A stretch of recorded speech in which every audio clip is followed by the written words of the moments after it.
박수 한번 해주시고요.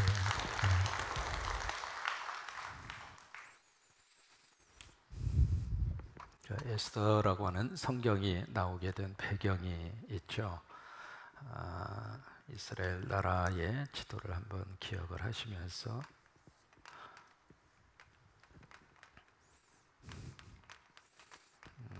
이쪽이 북쪽에 뭐라고 그랬죠? 이스라엘. 이제 웬만하면 아마 자동으로 나와야 정상입니다. 밑에는 남쪽의 유다입니다. 이 두 나라가 각기 시간차 150년의 차이를 두고 이제 가장 먼저 이스라엘이 망합니다.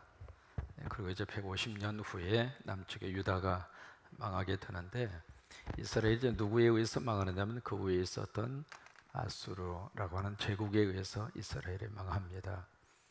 어느 날 갑자기 무너진 것이 아니라 하나님이 계속 워닝 사인을 주셨어요. 계속해서 경고장을 발휘했음에도 불구하고 그 이스라엘 백성들이 그 하나님의 말씀의 의미성을 제대로 파악을 안 했고 고집스럽게 그 길을 계속하다가 결국 하나님의 말씀대로 그 민족과 그 나라가 망하게 됐습니다.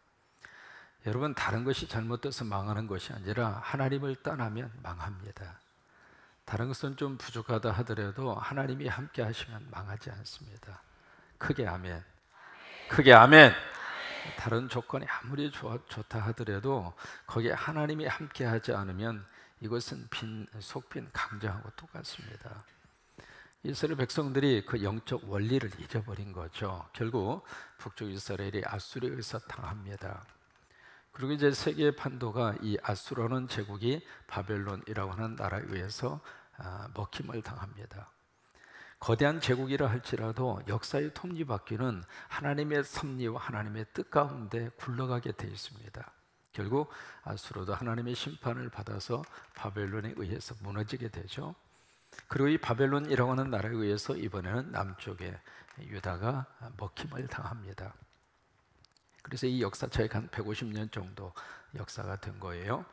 그래서 이제 북쪽 이스라엘하고 남쪽 유다에서 이제 이 나라를 꿀꺽 먹은 다음에 여기에서 쓸만한 인재들을 다 뽑아서 포로로 다 끌고 갑니다.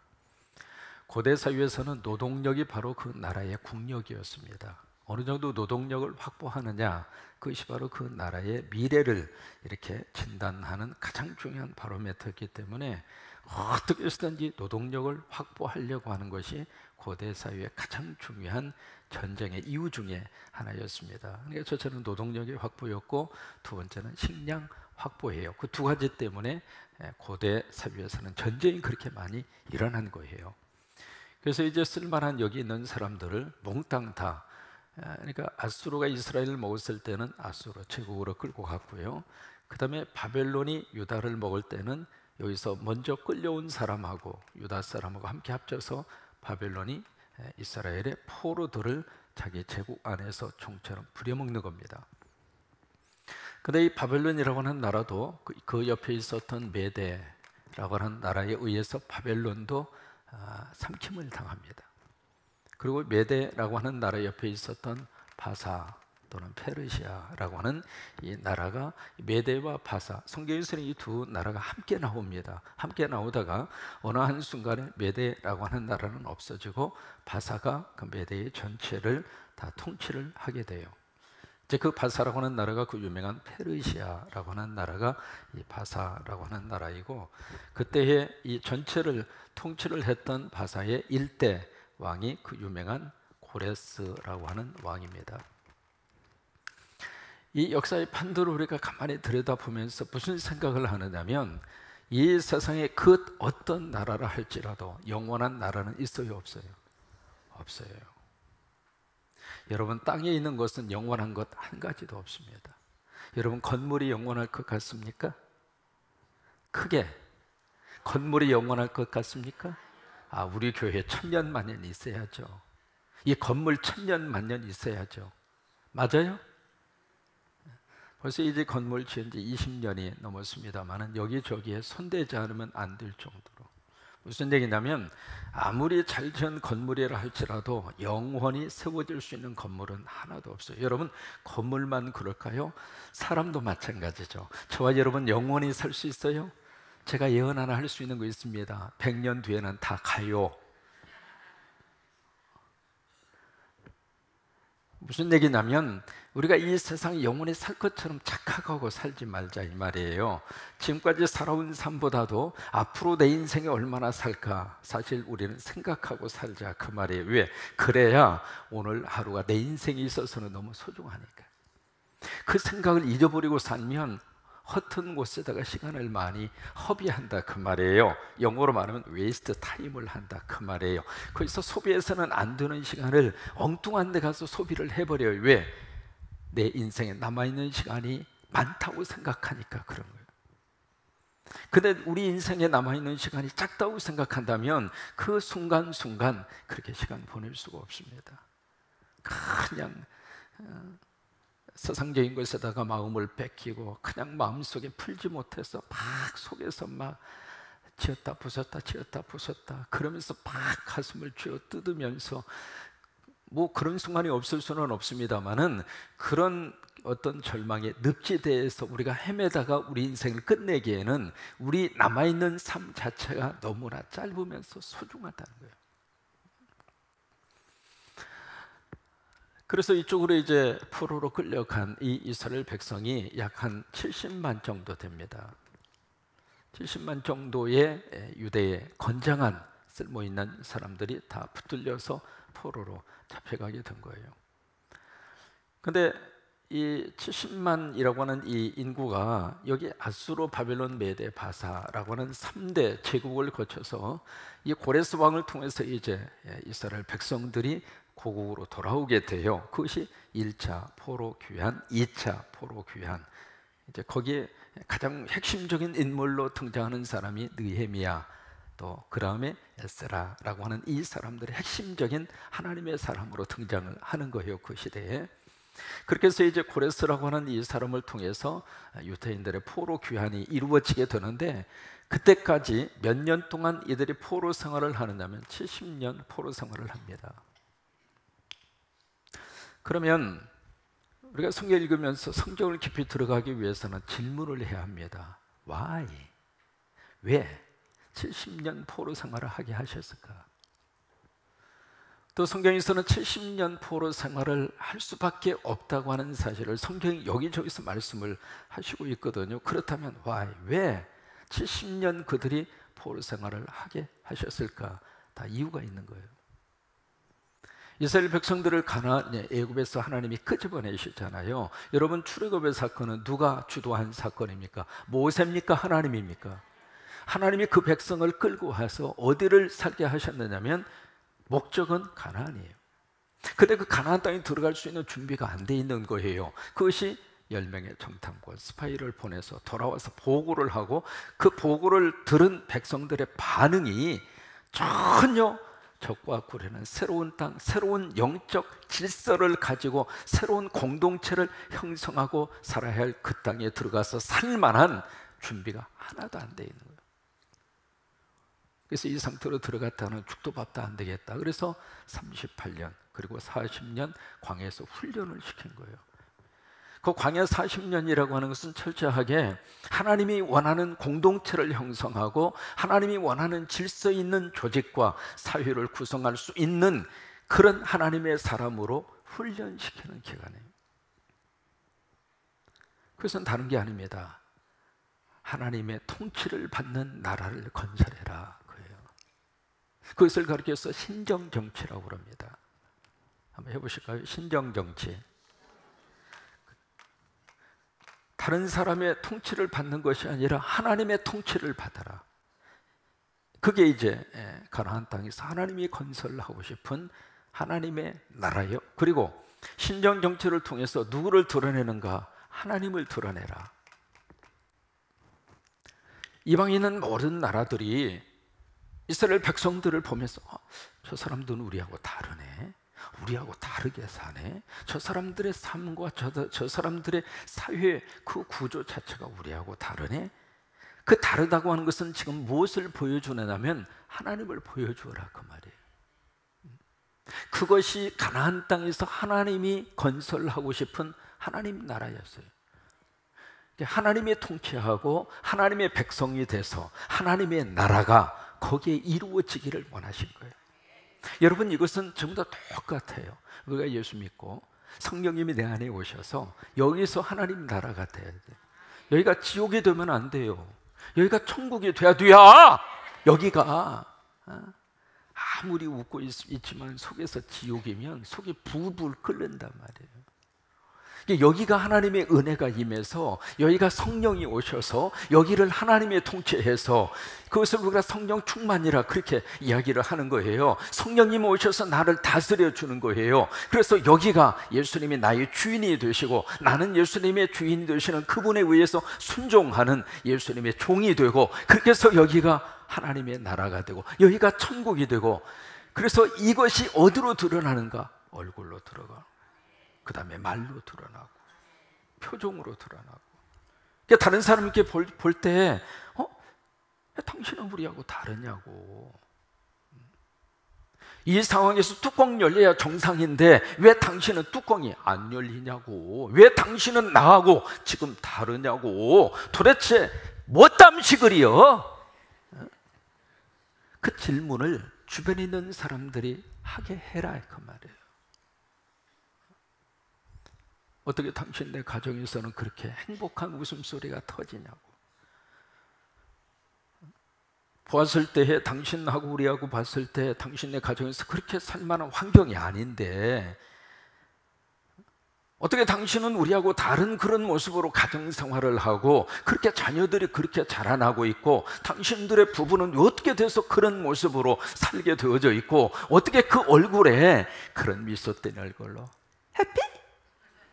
Yes, I am so happy.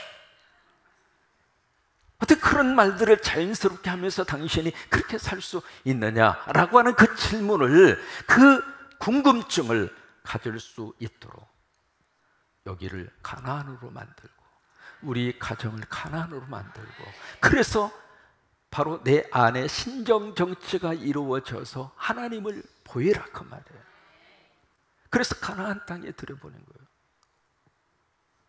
아하, 이게 터져 나와야 되는 거예요. 그래서 가나안 땅에 가게 하셨구나. 또 하나, 성경을 우리가 깊이 들어가려면 질문을 많이 던지라고 그랬잖아요. Why? 왜 하나님은 이 땅을 선택하셨을까? 그 문제예요. 기왕이면 우리 한국 땅을 선택하셨으면 얼마나 좋았을까? 왜? 한국 사람들은 뱀도 잘 먹고 그래서 역사의 판도가 달라졌을 터인데 왜 하나님은 이 땅을 선택을 했을까? 여러분, 이 땅은 가만히 들여다보면은요 온갖 것들이 다 모아드는 장소가 여기입니다. 여기는 바로 문화와 문명의 충돌 지역입니다. 이곳은. 왜? 바로 여기 애굽이 있잖아요. 애굽의 나일강 문명, 그 다음에 여기에 티그리스하고 유프라데스, 메소포타미아 문명, 이 두 문명이 충돌하는 지역이 여기입니다. 여러분, 문명과 문명이 충돌하는 그 지역에서는요 복잡해요. 왜냐하면 사람의 모든 삶은 문화와 문명의 영향을 안 받을 수가 없어요. 부정하고 싶어도 절대로 부정할 수 없어요. 알게 모르게 우리는 문화와 문명의 흐름 속에서 우리들이 살고 있는 거예요. 어쩔 수 없어요. 제가 그래서 지금 한지를 입었잖아요. 이게 한지입니다. 한지. 좀 시원하라고 한지를 입었거든요. 그러니까 뭐냐면 이게 우리 민족이 가지고 있는 하나의 문화적인 특성이라 이런 말이에요. 그러니까 그런 것처럼 이 땅은 바로 양대 문명의 충돌 지역이 바로 이곳이고, 또 하나 여기 지중해를 중심으로 이쪽 유럽이에요. 그리고 여기까지를 가리켜서 극동아시아라고 그럽니다. 이게 아시아의 맨 끝쪽이라 그래서 극동아시아라 그런 거예요. 그러니까 유럽과 아시아권이 만나는 지역이 여기예요. 그것뿐만이 아닙니다.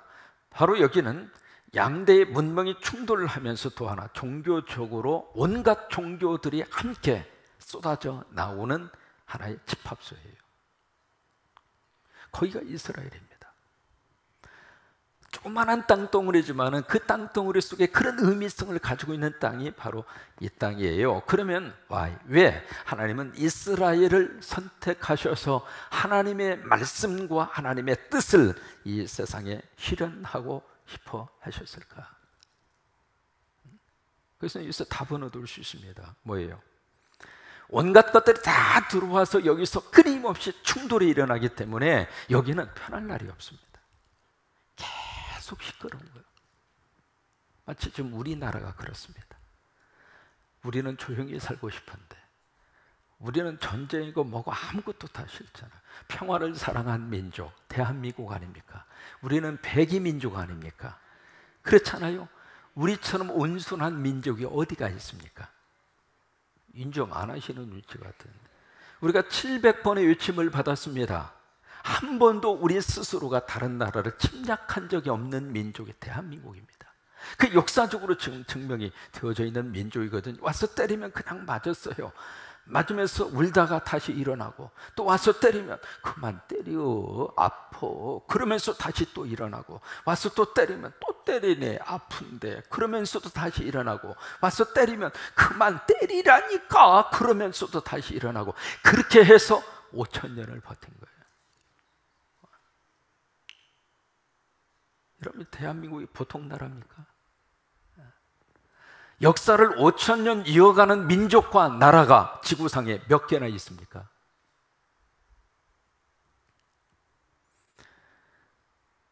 조용할 날이 없어요. 좀 맘 편히 좀 먹고 살자는데 뭐 그렇게 새 많은 사람이 많고, 와서 집어삼키려고 하는 세력이 왜 그렇게도 많은지. 근데 그런 속에서도 우리 민족이 넘어가지 않았어요. 우리 민족이 꺾이지 않았단 말이에요. 왜 그럴까? 하나님의 섭리가 있습니다.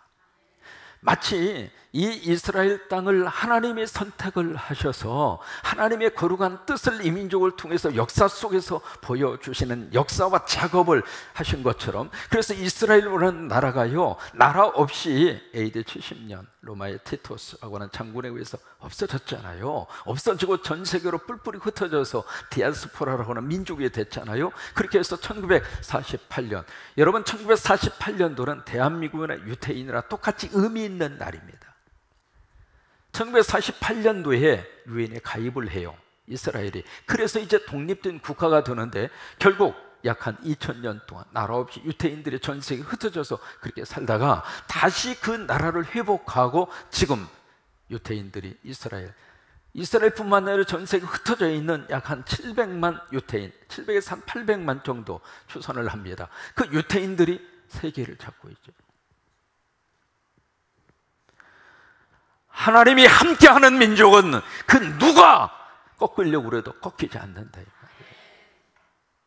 짓밟으면 다시 일어나고, 짓밟으면 다시 일어나고, 그게 하나님의 섭리 가운데 있는 민족이 그런 하나님의 역사와 은혜를 받을 수 있다고 하는 거예요.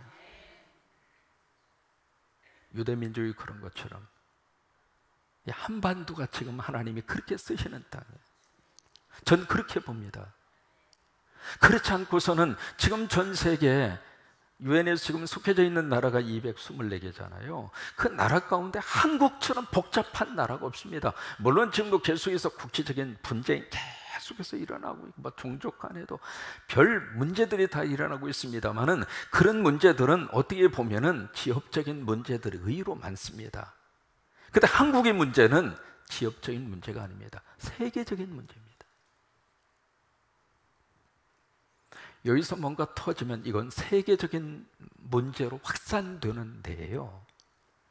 그렇기 때문에 하나님이 이곳을 주목하고 계시고, 누구도 인간에 의해서 그런 문제가 발생하지 아니하도록 하나님이 개입하시고, 하나님이 역사하시고, 하나님이 함께 하시고, 그래서 이럴 때일수록 우리는 하나님 의지할 수밖에 없다고 하는 거예요. 이스라엘 역사를 통해서 계속 우리를 그 메시지를 우리가 성경을 통해서 듣는 거예요. 이 온갖 것들이 들어와서 충돌하는 이 지역에서 끊임없이 갈등과 싸움과 문제가 와글와글대는 그 속에서 하나님이 던져주신 메시지는 딱 하나입니다. 너희들의 소망은 땅이 아니다, 하나님이다. 보이는 세상이 아니고 하나님이다. 그 메시지를 계속 이렇게 던져주시는 거예요. 또 하나, 이런 갈등과 싸움 속에서 이 이스라엘 백성들은 끊임없이 그것을 경험을 통해서 배우는 거예요. 계속 배우는 거예요. 삶의 현장 학습이에요. 그걸 배우는 거예요. 그래서 이 70만이라 되는 이 유대인들이 이제 메대 이쪽까지 역사가 바뀌어져서 가게 돼서 바로 이것이 에스더라고 하는 성경이 나온 배경이잖아요. 근데 이 배경에서 여기에 흩어져 살고 있는 70만의 유대인들을 하만이라는 사람이 잡아 죽이려고 그러는 거예요. 이 하만이라는 사람은 여기 아하수아로라고 하는 그 왕의 2인자입니다. 최고의 실세죠. 권력을 가지고 있는 사람이죠. 자신이 가지고 있는 권력과 그 힘을 이용을 해서 자기의 감정을 지금 분출시키는 거예요. 그래서 이 하만이라는 사람이 처음에는 이제 모르드게 한 개인으로 봤습니다만은 모르드게만 없애는 것이 좀 성이 차지 않아서 그리고 모르드게하고 누구까지? 유대인까지 함께 다 몰살시킬 계획을 세웁니다. 이 하만이라는 사람은 자신이 가지고 있는 힘을 이용을 해서 지금 어디에다가 모든 것을 쏟아 놓고 있느냐면 누군가를 죽이기 위해서. 죽이기 위해서 자신이 가지고 있는 모든 것을 지금 다 쏟고 있는 거예요. 근데 에스더서는 우리에게 뭐라고 말씀을 하시는가 하고 계시는가? 그래, 하만, 네가 그들을 죽이려고 했는데 결국 결과적으로 어떻게 됐습니까? 모르드게 죽이려고 했던 그 자리에 누가 매달렸어요? 하만이. 23m짜리 꼭대기에 하만이 대롱대롱 매달려 7층 높이에다가. 본인만 죽은 것이 아니라 하만의 10 아들도 떼죽음을 당합니다. 오늘 성경이 이제 그것을 우리에게 증언하고 있는데 이 하만의 10 아들 이름을 아주 친절하게 여기다 다 기록을 했어요. 7절에 보시면 7절에서 10절까지 바산다다, 달몬, 아스바다, 보라다, 아달리아, 아리다다, 이름도 아리까리하죠. 그 다음 바마스다, 이것은 밥맛 없으다 하고 비슷하네요. 아리세, 아리야, 아리세나 아리다나, 외사다. 그래, 왜 사니 너는? 그래서 외사다. 그래서 10절에 하무다다의 손자 유다인의 대적 하만의 10 아들. 그러니까 참 묘해요. 죄는 누가 지었어요? 애비가 짓고, 그 애비가 지은 죄 때문에 자식이 어떻게 됐어요? 꼭 기억하셔요. 부모가 잘못하니까, 부모가 죽을 죄를 지으니까 그 죄가 누구까지 미쳐요? 자식까지 미치더라 이 말이에요.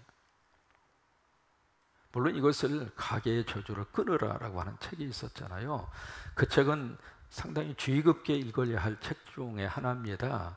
거기서 주장하고 있는 내용들을 이렇게 들여다보면 그분은 이제 제가 좀 아는 분인데 가계의 저주를 끊으라고 하는 것을 성서적으로 이렇게 좀 몇 가지 들추어서 이야기를 하고 있습니다만은 그 책에서 주장하고 있는 것이 100% 다 맞는 건 아닙니다. 또 하나 100% 다 틀리는 것도 아닙니다. 그래서 그 책은 굉장히 주의 깊게 읽어야 할 책 가운데 하나예요. 그런데 어쨌든 이 하만의 케이스를 보면 하나 느끼는 것이 애비가 죄를 지었는데 10명의 자식이 무슨 죄가 있어요? 그 애비 밑에 태어난 죄밖에 없잖아. 태어난 것도 자기가 선택해서 태어났어요? 태어나 보니까 하만 자식이지. 이름도 무슨 하만이야? 하마 자식이지. 그래서 거기에 태어난 죄밖에 없잖아요. 그런데 이 애비의 잘못된 그 죄 때문에 10 아들이 하루아침에 떼죽음을 당하더라고요. 이게 무슨 얘기냐면 부모가 정말 하나님의 복을 받을 만한 것을 심어 놓으면 자식에게도 복이 되더라 이 말이에요. 그런데 부모가 잘못 심어 놓으면 그 불행의 씨앗이 자식까지 영향을 미치더라 이 말이에요. 남을 죽이려고 했던 하만은 자기도 죽고 자식도 죽이고, 참교한 영적 법칙이에요. 근데 이 모르드게라고 하는 사람, 이 모르드게라는 사람은 자신이 가지고 있는 지휘, 자신이 가지고 있는 그 파워를 어디다가 쓰고 있는가? 살림을 위해서 쓰고 있는 거예요. 본인만 살기를 원했던 것이 아니라 민족도 함께 살리는 살림을 위해서. 그게 모르드게야. 그런데 남을 죽이려고 했던 하만 곁에는 하나님이 있었어요, 없었어요? 하나님이 없었어요. 근데 자신도 민족도 살리려고 했던 모르드게의 곁에는 누가 있어요? 하나님이 계신다는 거예요. 이게 엄청난 차이입니다. 그래서 결국 이 모르드게를 하나님이 어떻게 축복을 하셨는가? 여기 보시면 3절에 보시면 각 지방 모든 지방관 대신 총독 왕의 사무를 보는 자들이 이제는 누구를 두려워하냐면 모르드게를 두려워. 하만을 두려워하던 사람이 이제는 모르드게를 두려워하고 다 유다인을 어떻게 하면 좀 도와줘요. 왜 그럴까? 벌써 눈치가 빠른 거예요. 이게 정부 조직에 있는 공무원들은 눈치가 빨라야 살아남을 수 있잖아요. 지금 이 권력의 실세가 어디로 흘러가는가, 이것을 금방 눈치챈 거예요. 하만 줄에 섰다가는 우리도 죽겠구나. 이제는 모르드게 줄로 딱 쓰는 거예요. 서서 모르드게가 원하는 쪽으로 해서 유대인들을 돕는 쪽으로 확 바뀌어지는 거예요. 실세의 방향을 정확하게 읽은 거죠. 여러분 집안의 아이들도요, 집안에서 실세가 누군가를 정확하게 압니다. 어느 쪽으로 가서부터야 용돈을 타먹을 수 있는가를 정확하게 알아요. 그래서 실세 쪽으로 아이들이 붙습니다. 그러니까 주머니가 잘 열릴 수 있는 실세 쪽으로 가지, 아무리 해도 비벼도 주머니가 안 열릴 것 같으면 아예 처음부터 별로 접근을 안 합니다. 그래서 이렇게 딱 봐서 엄마 쪽이 실세다 싶으면 애들이 엄마 쪽으로 붙어요. 딱 붙어서 어떻게 해서라도 용돈을 그쪽에서 많이 빼가요. 아버지가 실세다 싶으면 아버지 쪽으로 애들이 붙어요. 여러분 집에 가서 가만히 생각해 보세요. 누구 쪽으로 붙어 있는가? 그쪽이 그 가정의 실세입니다. 그 지금 여기 있는 이 고관들이 전부 다 지금 모르드게 쪽으로 지금 붙는 거예요. 그런데 자 4절에 보세요. 모르드게가 왕궁에서 어떻게 해요? 존귀해서 점점 어떻게 돼요? 창대하고 이 사람 모르드게 명성이 각 지방이 어떻게 해요? 퍼졌어요. 그러면 여기 모르드게를 존귀하게 하고 창대하게 하고 전 각 지방에서 모르드게를 알 수밖에 없도록 그렇게 만든 사람이 누굽니까? 하나님이 그렇게 하신 거예요. 창세기 12장 이전에 아브라함을 부르면서 내가 너에게 복을 주어 너를 큰 민족을 이루게 할 것이고 내 이름을 창대하게 하리니 너는 복이 될지라. 여러분 그 부문을 보시면 창세기 12장 2절에 3번 가르쳐서 3번이나 뭐라고 말씀을 하시냐면 영어로 표현하면 I will 이라고 하는 말을 써요. I will, I will, I will. 이게 무슨 얘기냐면 하나님이 하시겠다 그 말이에요. I will make you a great nation. 내가 너를 큰 민족을 이루고 I will bless you. 내가 너를 축복할 것이고 I will your name great. I will make your name great. 네 이름을 위대하게 내가 만들어 줄 것이고 거기서 세 번에 걸쳐서 이 말씀을 하세요. 내가 할 것이다. 내가 할 것이다. 내가 할 것이다. 결국 이 모르드게를 그렇게 창대하게 하신 분은 누구냐면 하나님이세요. 왜? 모르드게는 지금 어떤 생각을 가지고 있어요? 살림의 생각.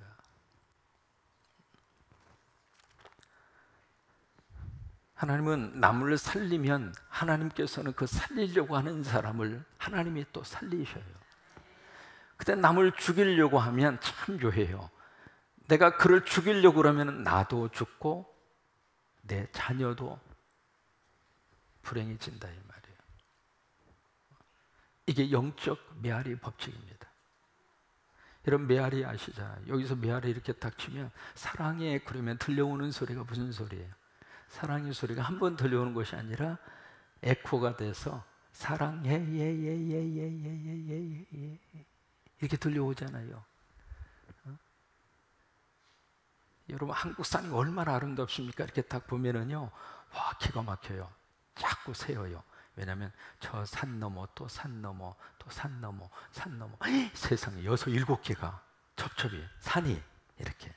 얼마나 놀래요? 안 놀라셔요? 보통 놀랄 일이 아닙니다. 그런 광경을 어디 가서 보기가 힘들어요. 그래서 이쪽에서 막 메아리를 이렇게 소리를 지르면 그게 이제 앞산, 뒷산, 건너산, 또 건너산, 월명산, 그 다음에 무슨 산 할 것 없이 딱 해가지고 다시 또 우리에게 메아리가 돼서 들려오잖아요. 그런 원리예요. 여기서 내가 누군가를 죽이려고 하면은 나도 죽고 내 자녀에게도 피해가 가고, 또 내가 누군가를 살리려고 하면 하나님이 나도 살려주시고 남도 살려주시고, 그게 하나님의 영적인 법칙이에요. 언제가 말씀드렸던 기억이 납니다. 연못에 개구리 2마리가 형님 동생 잘 살았는데 그 중에 한 녀석이 욕심이 난 거예요. 이 연못에 떨어지는 벌레, 나 혼자 살고 있었으면 나 혼자 독점해서 다 잘 먹고 살살 텐데 저 녀석 때문에 파리 한 마리 떨어지면 뒷다리 내가 먹고 앞다리 저 녀석이 먹고, 아휴, 언제나 내가 이 짓에서 벗어날까 싶다가 어느 날 둘이 결투가 벌어지잖아요. 결투가 벌어져서 이 개구리가 그냥 막 엎어치고 매대기 치고 막 물고 찢고 막 뒷다리 물고 앞다리 물고 막 개구리가 막 그래서 막 치열하게 싸운 거예요. 피투성이가 되도록. 그러다 결국 둘 중에 한 마리가 이겼어요. 그리고 한 마리가 죽었어요. 와, 이때는 내 세상이다. 여기 떨어지는 모든 먹이는 나 혼자 먹는다. 오, 할렐루야. 그러면서 너무 행복한 표정을 지으면서, 왜? 파리 한 마리 떨어져도 싸울 필요 없고 어차피 내 거니까. 목이 떨어져도 목이, 뒷다리도 앞다리도 다 내 거다. 안심 등심 할 거 없이 혼자서 다 먹으면서 행복한 미소를 짓고 이 개구리가 그렇게 있었는데, 세상에 그 다음 날부터 물 위에 둥둥 떠다닌 상처투성에 죽은 그 개구리의 그 사체에서 부패하기 시작하는 거예요. 그러더니 그 썩은 그 부패가 결국 연못을 완전히 오염시키고, 그 오염된 그 연못에 있는 살아있는 그 개구리도 시름시름 앓다가 갔대야, 저 사람 죽이면 나 혼자 살 것 같았는데 원리는 그게 아니라고 하는 거예요. 살려야 나도 삽니다. 남을 행복하게 해야 나도 행복한 겁니다. 여러분, 그런 거잖아요. 남을 즐겁게 해줄 수 있는 사람이 이래야 나도 즐거운 거예요. 남을 막 슬픔을 주고 남에게 고통을 주면서 나는 행복하겠다? 그럴 수 없는 거예요. 가정 안에 부부의 원리도 똑같아요. 아내를 행복하게 해주는 남편이래야 남편도 웃을 수 있고 행복한 거지.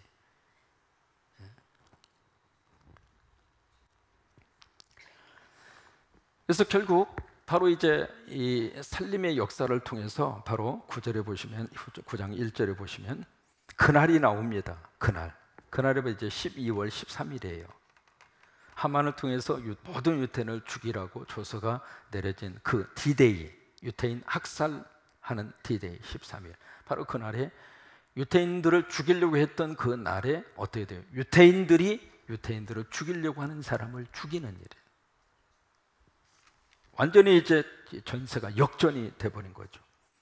그러면서 2절에 보시면 거기에 이제 아하수르 왕이 각 지방 각 읍에 모여서 자기를 해하고자 한 자를 죽이려 하니, 무슨 얘기냐면 이 유태인들이 12월 13일에 이 모르드게를 통해서 발표가 된 칙령에 따라서 선제적으로 이 자기를 해코지 하는 사람들을 공격한 것이 아니라, 선제 공격이 아니라 그 날에 하만의 조서를 생각하고 공격해 오는 사람만 대한 거예요. 먼저 공격한 게 아니에요.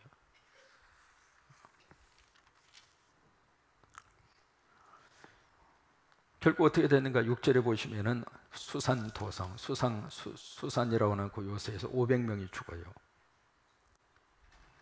그 다음에 16절에 보시면, 그 15절에 보시면 또 수산에서 300명이 죽어요. 16절에 보시면 몇 명이 죽느냐면 7만 5천 명이 죽어요. 그러면 통틀어서 몇 명이 죽느냐면 7만 5천 800명이 죽어요. 12월 13일 날 7만 5천 800명. 이 사람들은 누구냐면 바로 이 바사, 메대, 바로 이 나라에 있었던 사람, 유태인들을 죽이려고 하는 75,800명이 죽어요. 자, 그러면 보세요. 이 사람들이 왜 죽어요? 왜 지금 죽음을 당하게 됐어요? 누구 조서를 따르다가, 누가 내린 조서? 하만이 내린 조서를 따르다가 75,800명이 죽은 거예요. 그러면 지금 철저하게 원인 제공은 누가 했습니까? 하만이 한 거예요. 하만 한 사람이 잘못하니까 거기에 75,800명 억울한 사람이 떼죽음을 당하더라 이 말이에요. 이게요, 고위층으로 가면 갈수록 그 사람의 잘못이 거기에 그 영향을 받는 그 사람과 조직에게 미치는 영향이 파급 효과가 그만큼 큰 거예요.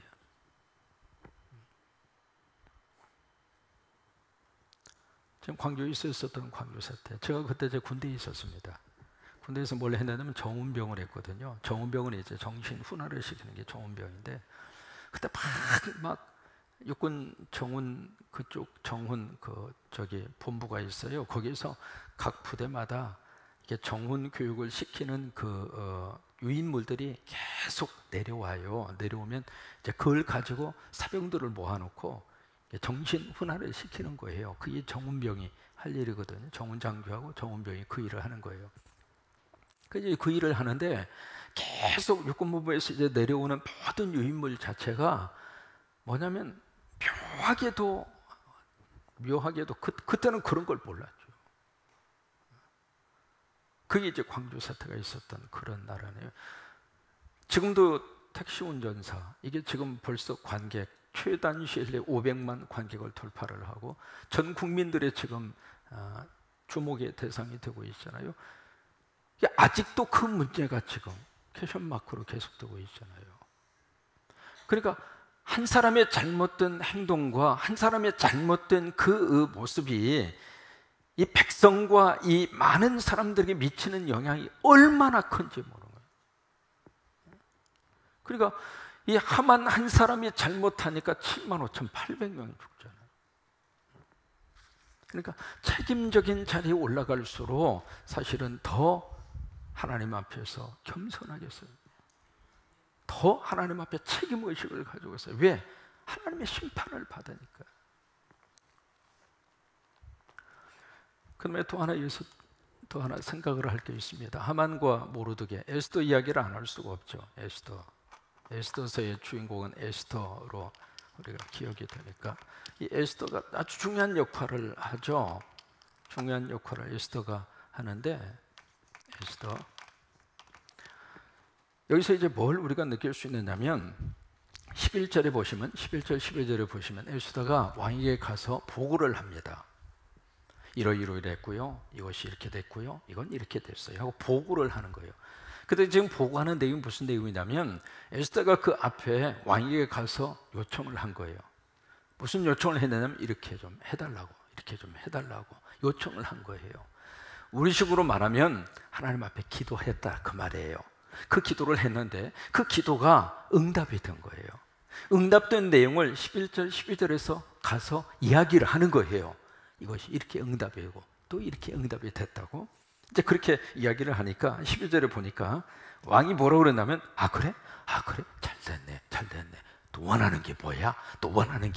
원하는 대로 다 해줄게 그러는 거예요. 그러니까 13절에 보면 그래요? 그러면 이건 또 이렇게 해주고 이것도 이렇게 해주고 그렇게 해주세요. 그러니까 왕이 알았어 그럼 그대로 해요 이렇게 되는 거예요. 여러분 지금 무슨 내용이냐면 우리가 하나님 앞에 기도를 하잖아요.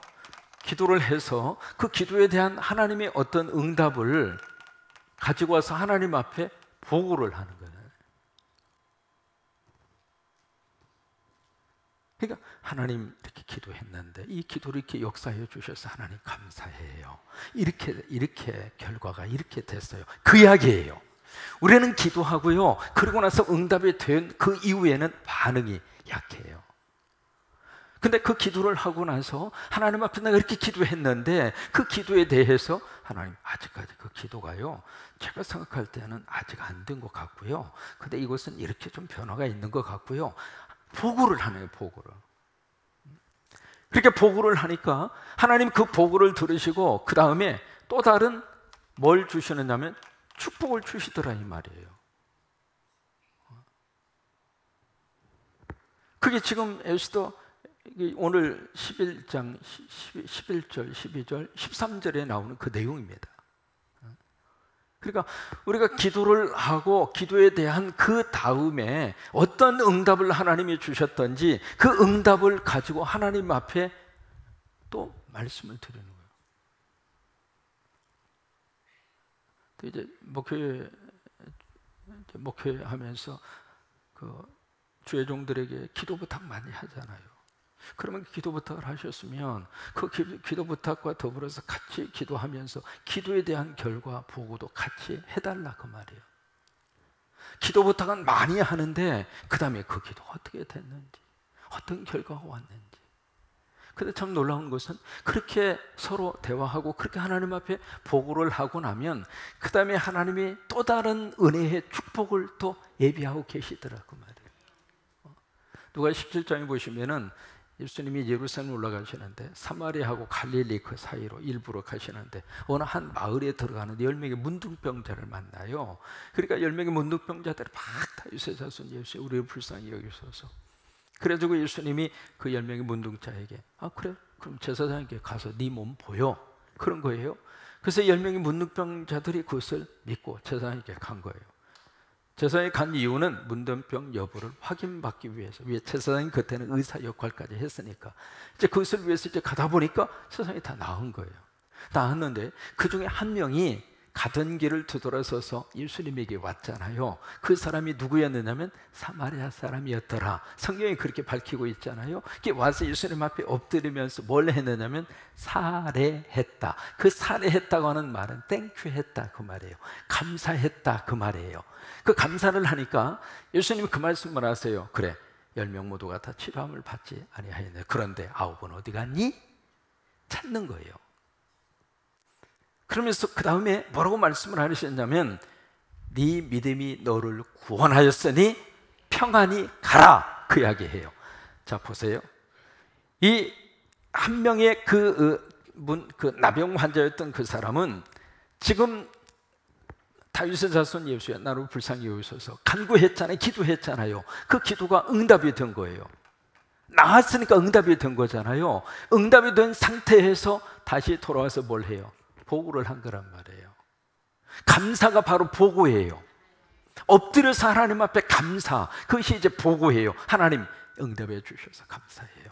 고마워요. 감사해요. 그 보고란 말이에요. 그 보고를 하고 나니까 예수님이 그래 내 믿음이 너를 구원하였으니 축복을 주시는 거예요. 구원. 이 구원의 축복 바로 이게 뭐예요? 영적 살림의 역사잖아요.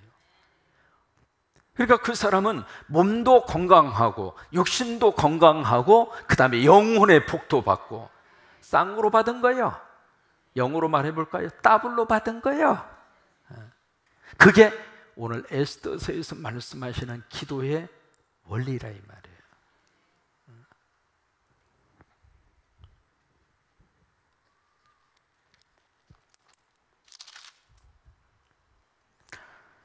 17절 이하에는 무슨 말씀을 주시고 있느냐면 17절 이하에 불임절에 대한 문제를 이야기합니다.